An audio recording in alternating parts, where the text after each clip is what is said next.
Haas Consulting Services, Comcast Corporation Analysis.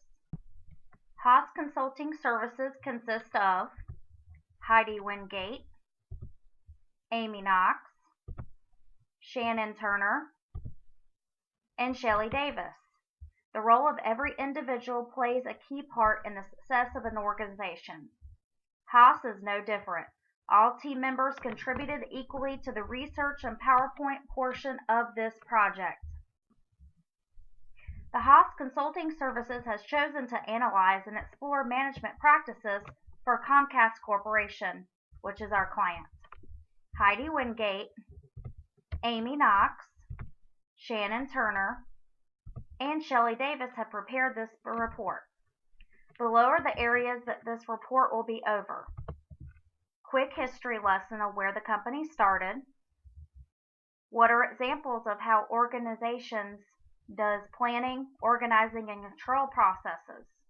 What suggestions would the team make to improve what the company is doing? What issues involved in managing a diverse workforce? And what suggestions would the team make to address them? Comcast Corporation, originally known as American Cable Systems, was purchased in 1963 by Ralph J. Roberts. Beginning as a modest business venture with around 1,500 customers in Tukwila, Mississippi, the birthplace of Elvis Presley, Mr. Roberts' entrepreneurial spirit quickly grew. His plan was fairly simple: change the world by offering the best available of entertainment. By the end of the 60s, the company was renamed to Comcast, derived from the words communication and broadcast, and relocated the home office to Philadelphia. During the 70s and 80s, the speed of expansion was now in second gear. The company went public in 1972. Several great accomplishments were reached during this time. First was in 1977 when Comcast televised a free preview of HBO, resulting in additional 3,000 subscribers. Then in 1981, the company joined the growing video game market with games such as Pac-Man and Asteroids. Next was in 1983 when the company set up shop in the United Kingdom with the assistance of a British entertainment firm. Finally, in 1988, with rapid advancements in technology, there were abundant opportunities to dip their toes into the telecommunication pool, with the creation of Comcast Cellular Communication. Comcast is no longer just a cable provider. In the last 25 years, it has moved into other industries. The company now has 4 core business units. Comcast Cable, the bread and butter of the corporation, providing residual and business services of television, internet, and telephone. NBC Universal, which centers on the entertainment industry.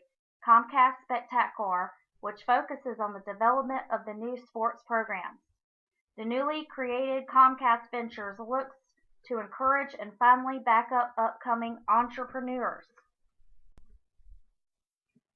Next, let's look at all the client's process of planning, organizing, and control. First, let us look at the planning process.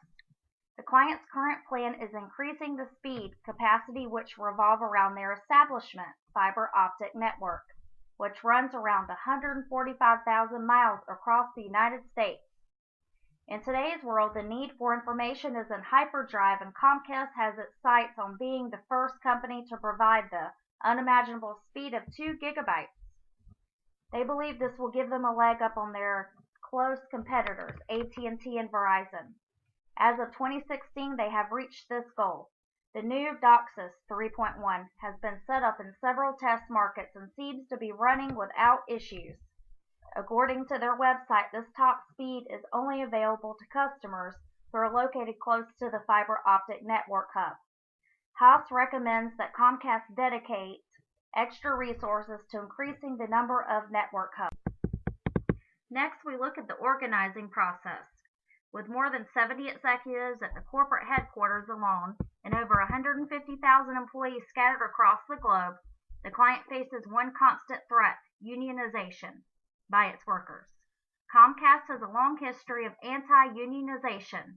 This may be due to Brian Roberts' belief that Comcast is a family business and unions can only hamper its progress of continued success.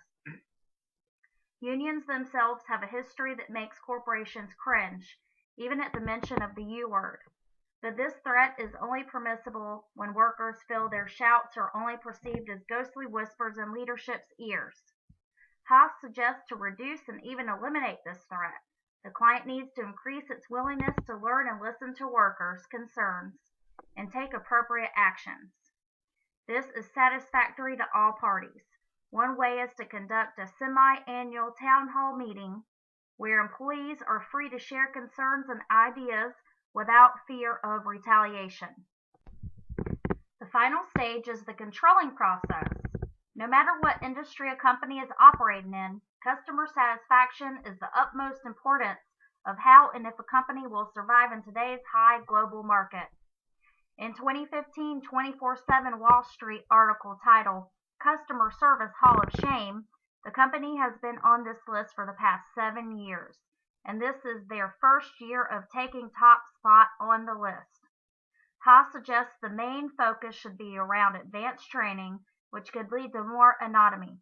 We believe that giving workers a sense of ownership and responsibility for their duties can improve the morale and fulfill personal accomplishments. The final area of research was what issues our client faces in today's increasing diverse workplace. We focused on the key issue, communication.